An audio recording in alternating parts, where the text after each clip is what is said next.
Republic Bangla আপনাদের সঙ্গে রয়েছে আমি স্পেজিতা। শুরু করছি আজকের হচ্ছে টাকি।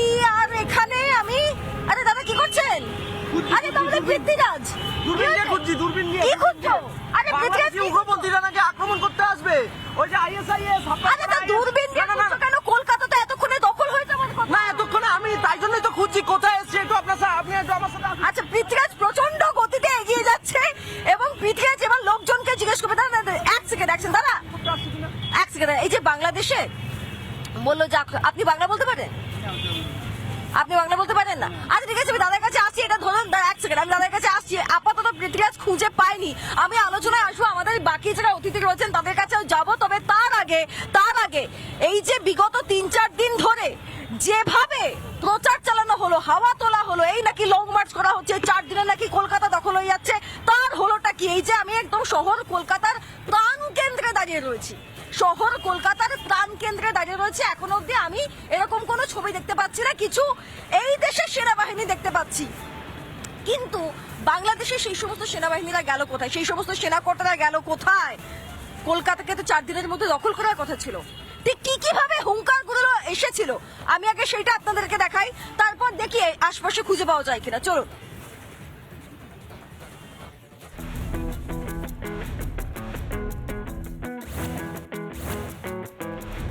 বাংলাদেশের সেনা কলকাতা দখলে কত দূর এগোলো? 4 দিনের সময়সীমা তো পার। ভারত তো দূরের কথা, আমেরিকা আমাদের সাথে টিকবে না ইনশাআল্লাহ। দেখছি 4 দিনের মধ্যে আমরা কলকাতা দখল করে নেব। ভয় নয়, এই নিয়ে বাংলা জুড়ে শুধুই হাসাহাসি চলছে গত 4 দিন ধরে। কলকাতা 4 দিন দখল করে 4 বছরও অপেক্ষা করলো, কলকাতা কোনোদিন করতে পারবে না, দখল করতে পারবে না। আমাদের ভারতবর্ষ অনেক স্ট্রং এবং আমাদের রাজ্য অনেক স্ট্রং, সুতরাং বাংলাদেশের আশা করি এ আশা সফল হবে না। ওদের নিয়ে অত মাথা ব্যথা করার কিছু হয়নি, ঠিক আছে? সে কি, কলকাতার মানুষ যে হাসছে? ভয় পাওয়ার কথা ছিল তো। এই বুঝি বাঁশের তৈরি হেলিকপ্টার উড়ে এলো বাংলাদেশ থেকে, এই এলো শাল কাঠের মিসাইল, ওই বুঝি 3 লাখ রিক্সা এলো কলকাতা দখল করতে। সোশ্যাল মিডিয়ায় এখন তো সব থেকে ট্রেন্ডিং এই এআই ছবিগুলোই। কিন্তু কোথায় কি বাংলাদেশ, করছেটা কি? দূরবীন দিয়েও যে কিছুই দেখা যাচ্ছে না। ও ইউনুস বাবু, আপনার দেশের সেনা কোথায়? রিপাবলিক বাংলা।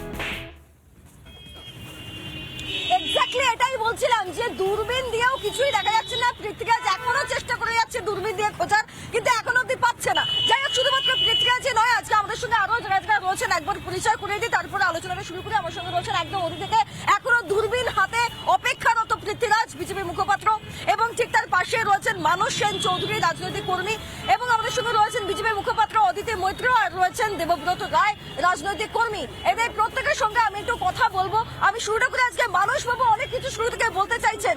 কি ব্যাপারে মানসবাবু? কলকাতা তো দখল হয়ে গেছে, এমনই তো কথা ছিল। শুনুন, বাংলার একটা প্রবাদ রয়েছে যে মূর্খ, অত গণ্ডমূর্খ, তারা যখন নিজেদের ক্ষমতার বাইরে আস্ফালন করে তখন আমরা হাসতে হাসতে বলি কুজোর চিত হয়ে সবার ইচ্ছে।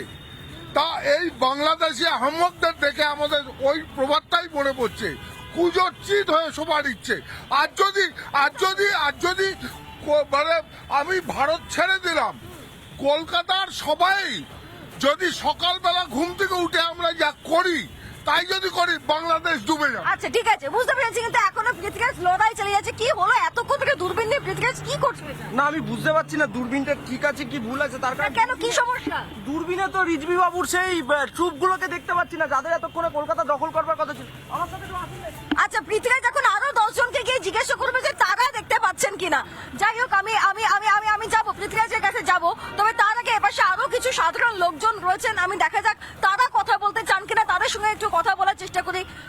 দাদা, আরে দাদা শুনুন না, দাদা কথা বলতে ভয় পাচ্ছে। আচ্ছা বেশ, আমি আরেকবার আমি পৃথ্বীরাজের কাছে যাই। পৃথ্বীরাজ এই সময়, আচ্ছা পৃথ্বীরাজ তুমি কি কাউকে খুঁজে পেলে? চলো একটু দোকানে যাই, চলো একটু দোকানে যাই। এই তো দাদু আছে। না দাদু আচ্ছা ঠিক আছে, ওনাকে একটু জিজ্ঞেস করো।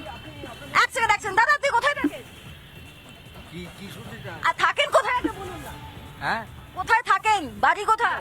আমি থাকি টাইমস অফ ইন্ডিয়ার তলায় ফুটপাতে। আচ্ছা, এই যে আপনি জানেন, মেয়ের দায়িত্ব নিতে পারবো না বলে বিয়ে করিনি। আচ্ছা ঠিক আছে, সে তো বুঝলাম। আপনি কি জানেন যে বাংলাদেশ থেকে বলা হচ্ছে যে কলকাতা নাকি দখল করে নেবে? হ্যাঁ। আপনি জানেন এটা বলা হচ্ছে? হ্যাঁ, কলকাতা দখল করে নেবে এটা বলা হচ্ছে বাংলাদেশ থেকে, আপনি জানেন? এইসবের মধ্যে আমি রাজনীতি এটা রাজনীতি নয় দাদা, এটা রাজনীতি নয়, এটা দেশের বিষয়। আচ্ছা, আরো কয়েকজনের সঙ্গে আমি কথা বলার চেষ্টা করি। এখানে বেশ কিছু দোকান রয়েছে, বেশ কিছু মানুষ রয়েছে, দেখা যাক তারা কথা বলতে চান কিনা। দাদা কোথায় থাকেন? কোথায় থাকেন? আমার এই তো এটাই দোকান আমার। আচ্ছা, আপনার দোকান। আপনি জানেন বাংলাদেশ থেকে বলা হচ্ছে যে কলকাতা দখল করে নেওয়া হবে? হ্যাঁ বলছি তো, শুনছি তো আমরা। এটা আজকেই তো দখল করে নেওয়ার কথা। দিচ্ছি, আপনি দূরবীন দিয়ে দেখতে পাচ্ছেন বাংলাদেশের দখল করেছে। আমি আপনাকে আজকেই দখল করে নেওয়ার কথা ছিল। আপনি কি বলবেন, মানে কি? বলছে সোশ্যাল মিডিয়ায়। না না, এই না দূরবীন না, এটা আপনি বিশ্বাস করেন? এটা কেউ বিশ্বাস করতে পারে? এটা না, কেন বিশ্বাস হবে না? বিষয় এটা। না, হাস্যকর কেন? কোথায় বাংলাদেশ আর কোথায় আমরা? না না, কেন আপনার মনে হচ্ছে কোথায় বাংলাদেশ কোথায় আমরা? আচ্ছা আমাদের যদি এসে যায় কি হবে? কি করে আসবে? আচ্ছা ঠিক আছে। আচ্ছা বেশ, আমি আরো কয়েকজনের সঙ্গে কথা বলবো, তবে তার আগে আমাদের যারা বাকি অতিথিরা রয়েছেন, আর যে বাকি অতিথিরা আছে আমি তাদের কাছেও যাই। প্রসঙ্গত আপনাদেরকে জানিয়ে রাখি, ইতিমধ্যে যে ছবিগুলো সোশ্যাল মিডিয়ায় ভাইরাল হয়েছে, পৃথিবীরাজ এখনো চেষ্টা করছে যে সোশ্যাল মিডিয়ায় যে ছবিগুলো ভাইরাল হয়েছে তার মধ্যে বাঁশের হেলিকপ্টার তৈরি হয়ে গেছে, বাঁশের হেলিকপ্টার দিয়ে নাকি তারা আসছে।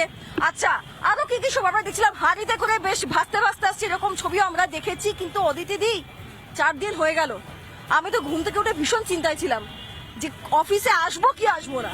তা আমি এই মুহূর্তে মধ্য কলকাতায় দাঁড়িয়ে রয়েছি, কি মনে হচ্ছে? দেখুন, যারা ওয়ার্ল্ড কাপ খেলেছে কিছুদিন আগে, একটু ভালো ফল করেছে, তারা দিবার স্বপ্ন দেখতে বসেছে। আর ইউনুস যে লোকটা, যে প্রাক্তন সেনা, সেটা তো জঙ্গি সংগঠন গঠন করছে। না না, আপনি এটা কি করে বলছেন? আপনার কাছে কি প্রমাণ রয়েছে? শুনুন, ওরা 174 জনকে ছেড়েছে, মুক্তি একদম বিনা মুক্তিতে, মানে মুক্তি দিয়েছে তাদেরকে। ছেলেছে মানে কি জঙ্গি কার্যকলাপকে সাপোর্ট করা না তার বিরোধিতা করা? ইউনিস আমাকে বলতে দিন। আমাদেরকে বোকা ভাবছে। আগে শুনুন, শুনুন, ওরা যে বোকা ভাবছে। জঙ্গিদের ছেড়েছে, একটা জঙ্গি সংগঠন তৈরি করছে, করে তারা দিবার স্বপ্ন দেখছে ভারতবর্ষ তারা আক্রমণ করবে। তাদের দুটো মাত্র সাবমেরিন, তাদের 4টে ট্যাঙ্ক, 20টা ট্যাঙ্ক, আর 1,34,000 সৈন্য। সাবমেরিনের ক্ষমতায় সামরিক বাহিনীতে, সৈন্য বাহিনীতে তারা সারা ওয়ার্ল্ডে 34 নম্বর র্যাঙ্কিং আছে, যেখানে ভারতবর্ষ 2 নম্বর, দ্বিতীয় স্থানে আছে। তা এদেরকে পাগল ছাড়া কিছু বলবো না, পাগলের প্রলাপ। কিন্তু এই ধরনের কাজ করার জন্য এখানে একজন বয়স্ক মানুষ আছেন আমার সঙ্গে। দাদা কোথায় থাকেন? না আপনি কোথায় থাকেন দাদাকে একটু বলুন। আমি ওই জন্য দূরবীন দিয়ে আচ্ছা একটু বলুন, এই যে বাংলাদেশ থেকে বলা হচ্ছে 4 দিনের মধ্যে নাকি কলকাতা দখল করে নেবে, আজকে সেই 4 নম্বর দিনটা। ও অনেক কিছু বলবে, ওদের সাথে দিয়ে আমাদের ওর পেছনে ধাওয়া করলে হবে? আচ্ছা, এই যে বাংলাদেশে এসব হচ্ছে, আপনি এই গোটা বিষয়টায় আপনার কি মনে হয়, কিভাবে ঠিক করা যায়? এটা অন্যায়, বহু সনাতনী মানুষ সেখানে থাকে।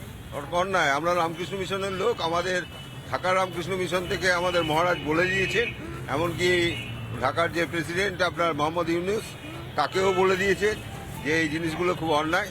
কারণ এই সংখ্যা লঘু সম্প্রদায়ের ওপরে এই এটা আমরা কোনো রকমভাবে সমর্থন করছি না।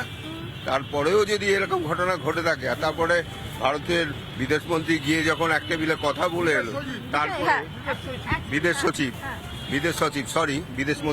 সচিব যখন গিয়ে কথা বলে এলেন, তারপরেও যে একটা ভদ্রতা সভ্যতা বলে যে জিনিস আছে, আসল কথা এগুলো সব মৌলবাদীর ব্যাপার।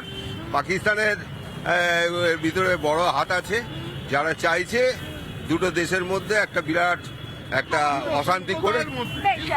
বেশ, এটা একটা খুব গুরুত্বপূর্ণ পয়েন্ট তিনি বললেন, ভদ্রলোক বললেন। তাই কারণ খানিকক্ষণ আগে আমরা যে ছবিটা দেখলাম, সেখানে আমরা দেখতে পেলাম যে ইতিমধ্যেই বাংলাদেশ এবং পাকিস্তানের সেনাবাহিনীর সঙ্গে একটা বৈঠক হয়েছে, একটা রুদ্ধদ্বার বৈঠক হয়েছে, যেটা এক্সক্লুসিভলি রিপাবলিক বাংলা ব্রেক করলো। এবার আমি দেবব্রত বাবুর কাছে আসি। দেবব্রত বাবু, আমি সোশ্যাল মিডিয়া জুড়ে বাঁশের হেলিকপ্টার দেখলাম, আমি বালতি না, ওগুলো কি বড় বড় হাড়ি করে নৌকা করে আসার মতো হাত ছাবলাতে আসতে দেখলাম। তারপর আজকে আমি 4 নম্বর দিনে দাঁড়িয়ে আছি, ভীষণ ভয় পাচ্ছিলাম যে আদৌ নিজেকে কলকাতাবাসী বলবো না বাংলাদেশবাসী বলবো। দেখুন, একটা বাংলায় কথা আছে না, মুখে মারিতাম জগৎ। দেখুন, এই আপনাদের চ্যানেল না বাংলাদেশে প্রচুর দেখে, জানেন, বাংলা ভাষার চ্যানেল তো। আর ওরা আমরা দেখি বিভিন্ন কমেন্টগুলো দেখে বুঝতে পারি, ওদেরকে একটাই বার্তা দিতে, অন্য বস্ত্র বাসস্থানে তোমরা আগে স্বনির্ভর হও, আগে ভালো করে পেট ভরে খাও, বাসস্থান রাখো, মাথার ছাদ রাখো, তারপর তোমরা লড়াই করতে। এগুলো মানুষের সাধারণ কিছু সংখ্যক শিক্ষিত মানুষ রয়েছে, ওদের ওখানে দেখি যে ইউনিভার্সিটিগুলো রয়েছে, ইউনিভার্সিটি বিদ্যালয়গুলো যে ছোট ছোট শিশুদের কোনো জাতীয় ফ্ল্যাগের ওপর দিয়ে হাঁটতে বলা হচ্ছে। চরম বিদ্বেষ। বিদ্বেষে কি বিদ্বেষ আছে? দেখুন আমাদের সমস্যা এটা, আমাদের সংখ্যাগুরু মানুষ হিন্দু, সেটাই বিদ্বেষ। এখানে দেখুন আরবের বিরুদ্ধে আরব লাঠিঝাঁটা মারলে ওরা কিছু বলবে না, কারণ ওদের সংখ্যাগুরু মানুষ ওদের রয়েছে। এই বিদ্বেষ পোষণ করে তো হয় না। তোমরা আগে স্বনির্ভর হও, নিজের শক্তিতে পালন করো, তোমরা আগে আত্মনির্ভর হও। চিকিৎসা করতে আমাদের ভারতবর্ষে আসতে হয়, খাদ্যের জন্য ভারতবর্ষে আসতে হয়। তোমাদের হাসপাতাল রয়েছে, পরিষেবা নেই, ব্যবস্থা রয়েছে, পরিষেবা নেই। তোমরা আগে নিজেরা স্বনির্ভর হও, তোমাদের এই বার্তা দিতে তারপর লড়াই করো, লড়াই যুদ্ধ করো। দেখো আমাদের সামরিক শক্তি হ্যাঁ, কিন্তু যে দেশটা একটা দেশের সহযোগিতায় জিতলো, একটা গোটা বাংলা পেল, সেই দেশে জয় বাংলা জাতীয় স্লোগান নেই। সেই দেশে এই যে 16ই ডিসেম্বর, আগামী এই 16ই ডিসেম্বর সোমবার দিন, যে দিনটা আমাদের দেশের মাটিতেও পালন হবে, শহর কলকাতাতেও পালন করা হবে, সেই দিনটা তারা মানতে নারাজ। এটা কিসের প্রভাবে হচ্ছে?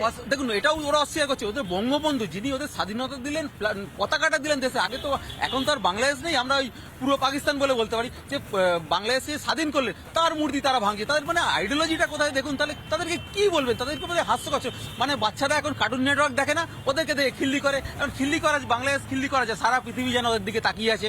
নার্সিসিজম যাকে বলে না, ওরা ভাবে বোধহয় আমাদেরকে সবাই দেখছে, আমরা খুব শক্তিশালী, আমরা বিশাল পারোয়ান, সারা পৃথিবীর অ্যাটেনশন। আসলে কি বলে জানেন তো, কাঁঠালের দানা বলে। সারা পৃথিবীতে ওই কাঁঠালের দানার মতো একটা বাংলাদেশ আছে, কেউ গুরুত্ব দেয় না, আমরা তো গুরুত্ব দিও না, ওরা নিজের মতো। আপনারা কি সত্যি গুরুত্ব দেন না?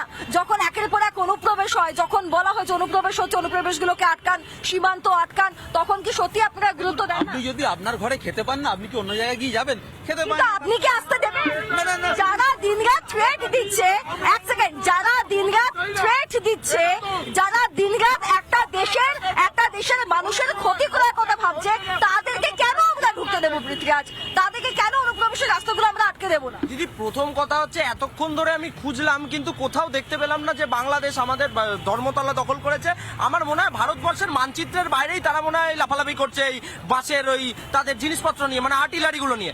এবার পাতি কথায়, সহজ ভাষায় যদি আসি, আপনার এই ধর্মতলা থেকে 21শে জুলাইয়ের মঞ্চে মমতা বন্দ্যোপাধ্যায় বলেছিল, যখন ছাত্র আন্দোলনের নামে জামাতি আন্দোলন চলছিল, যে আমরা ইউএন প্রোটোকল অনুযায়ী যে কোনো রকম পরিস্থিতিতে তারা যদি আমাদের দরজায় কড়া নাড়ে, তাহলে আমরা আশ্রয় দিতে রাজি আছি। তাহলে আমি সেই জায়গা থেকে দেবব্রত বাবু এবং মানস বাবুর কাছে জানতে চাই, আমি তাদের কাছে জানতে চাই, তাহলে এই মুহূর্তে আমরা কিভাবে এই সরকারের উপর আস্থা রাখতে পারি? কারণ আমরা না, এটা ঠিক, কিন্তু এটাও ঠিক, বর্তমান পরিস্থিতিতে দাঁড়িয়ে, আমি একটু বলি, বর্তমান পরিস্থিতিতে দাঁড়িয়ে এটাও ভোট ব্যাংকের কথা ভেবে কিনা আমি জানি না, কিন্তু রাজ্যের মুখ্যমন্ত্রী মমতা বন্দ্যোপাধ্যায় তিনি বলছেন যে কেউ যদি বলে যে বাংলা, বিহার, ওড়িশা সব দখল করে নেব, ভাই আমরাও ললিপপ খাচ্ছি না। আবার পাল্টা রিজভি বলছেন যে তিনি নাকি আমলকি খাচ্ছেন না। তা যাই হোক, আপনি আমলকি খান বা না খান, আপনি তো শুধুমাত্র ভারত বিরোধী জিগির তোলার জন্য নিজের দেশের ইতিহাসকে বিকৃত করতে দুবার ভাবছেন না। আমি একবার শোনাবো সেই মন্তব্য। রিপাবলিক বাংলা বলেছে যে চট্টগ্রাম যে ভারতের অংশ হিসাবে দাবি করা। আমরা বলেছি একটি স্বাধীন সার্বভৌম দেশে আপনারা দাবি করলে, আমিও এর আগে বলেছি, আমরাও আমাদের নবাবের এলাকা ওই বাংলা, উড়িষ্যা এবং বিহার আমরা দাবি করব। এটা তো আমাদের ন্যায্য পাওনা। যারা কেউ বলছে বিহার দখল করব, উড়িষ্যা দখল করব, আমি বলি ভাই ভালো থাকবেন, সুস্থ থাকবেন, সুন্দর থাকবেন। কিন্তু এত বড় হিম্মত আপনাদের কেন? কারণ নেই যে বাংলা, বিহার, উড়িষ্যা সব নিয়ে নেবেন আর আমরা বসে বসে ললিপপ খাবো। পশ্চিমবাংলার মুখ্যমন্ত্রী অত্যন্ত নাকি গোসা হয়েছে, কষ্ট পেয়েছেন, বলছে যদি আসে বাংলাদেশ থেকে উড়িষ্যা, বিহার এগুলো দখল করতে আমরা কি ললিপপ খাবো? আমিও বলে রাখি, আপনারা যদি চট্টগ্রামের দিকে তাকান, দাবি করেন, আমরা কি আমলকি মুখে চুষবো? যারা কেউ বলছে বিহার দখল করব, উড়িষ্যা দখল করব, আমি বলি ভাই ভালো থাকবেন, সুস্থ থাকবেন, সুন্দর থাকবেন। কিন্তু এত বড় হিম্মত আপনাদের কেন? কারণ নেই যে বাংলা, বিহার, উড়িষ্যা সব নিয়ে নেবেন আর আমরা বসে বসে ললিপপ খাবো। মমতা ব্যানার্জি তিনি খুব মন খারাপ করেছেন। আসেন উড়িষ্যা বিহার দখল করতে, আমরা তো আর ললিপপ খাবো না, তো আপনার চট্টগ্রাম দখল করতে আসেন। আমরা কি আমলকি খাবো নাকি আমরা চানাচুর খাবো? আচ্ছা, শুনলেন আপনি দুই পক্ষের বক্তব্য, কিন্তু এই লড়াই চলতে থাকবে। তবে তার পাশাপাশি আশেপাশে যারা লোকজন রয়েছে, আপনি তারা কোথায় থাকেন? আমতলা থেকে। হ্যাঁ, আমতলা। আমতলা থাকেন। তা আপনি জানেন বাংলাদেশ থেকে বলছে কলকাতা দখল করে নেবে? এটা শুনছি তো।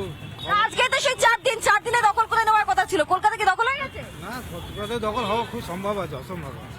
অসম্ভব না সম্ভব? অসম্ভব। অসম্ভব। ওরা যে বলছে না, রিক্সা নিয়ে আসছে নাকি?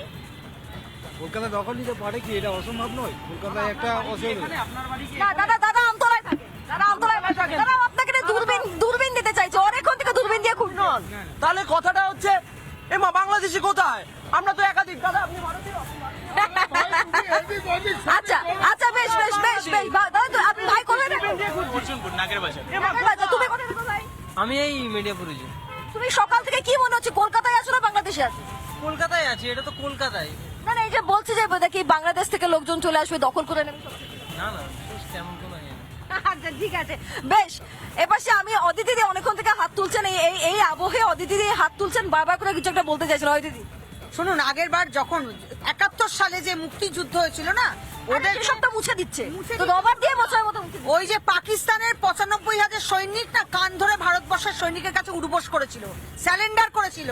ভারতবর্ষ যদি দিবা স্বপ্ন দেখে যে পাকিস্তান অমুক তমুক দেশ ওদের সাপোর্ট করবে, ভুল করছে। বাংলাদেশ ভুল করছে, কারণ ভারতবর্ষ সামরিক স্ট্রেংথে এখন ওয়ার্ল্ডের 2 নম্বর পজিশনে, আর বাংলাদেশ 35 নম্বর পজিশনে। আর এদেরকে হেল্প করেছি আমরা।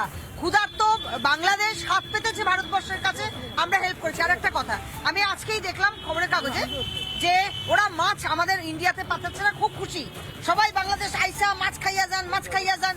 তারপরে আবার কইতাছে যে মাছ খাবো কি, আমাদের তেল নাই, আবার তো হাত পাততে হইব। এই হচ্ছে ভারতবর্ষ।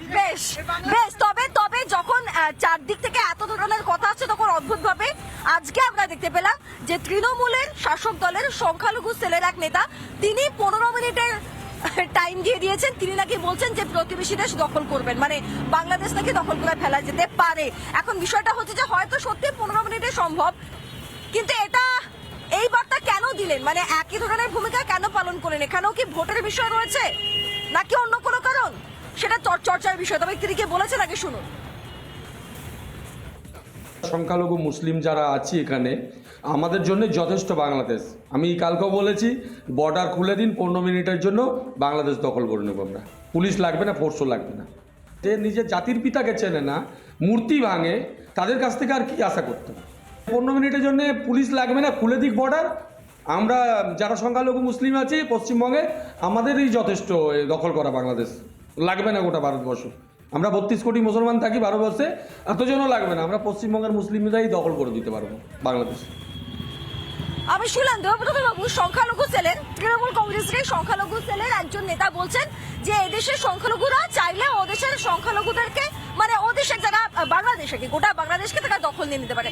কেন বলুন তো সংখ্যালঘু সংখ্যাগুরুর হিসাবে হবে, কেন ভারতবাসী হিসেবে হবে না? কেন রাজনৈতিক নেতারা ভারতবাসী হিসেবে নিজেদেরকে সামনে রিপ্রেজেন্ট করবে না? এটা তো প্রত্যেকে ভারতে। দেখুন, বামিয়ানে যারা বুদ্ধ মূর্তি ভাঙে তারাও হচ্ছে মৌলবাদী, যারা পাকিস্তানে লাইব্রেরি পড়ায় তারাও মৌলবাদী, আর রোহনা কালী মন্দির যারা বাংলাদেশে পড়ায় তারাও হচ্ছে মৌলবাদী, এবং আমাদের দেশে যারা সৌধ ভাঙে তারাও হচ্ছে মৌলবাদী।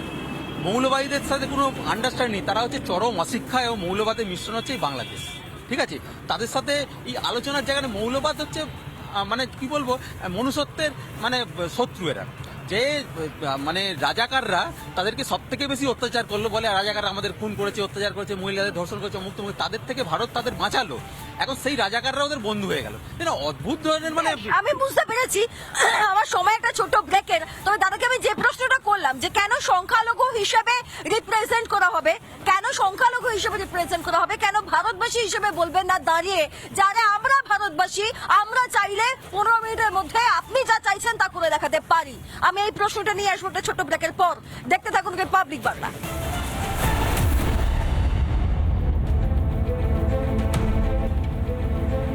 ফিরে এলাম বিরতির পর। আমি শুরুটা করেছি অতিথি দিকে দিয়ে, আমার কাছে সবাই একদম কম অতিথি। খানিক্ষণ আগে আমরা ব্রেক করলাম যে পাকিস্তানের সঙ্গে বাংলাদেশ বৈঠক করছে, পাকিস্তান সেনার সঙ্গে বাংলাদেশ বৈঠক করছে।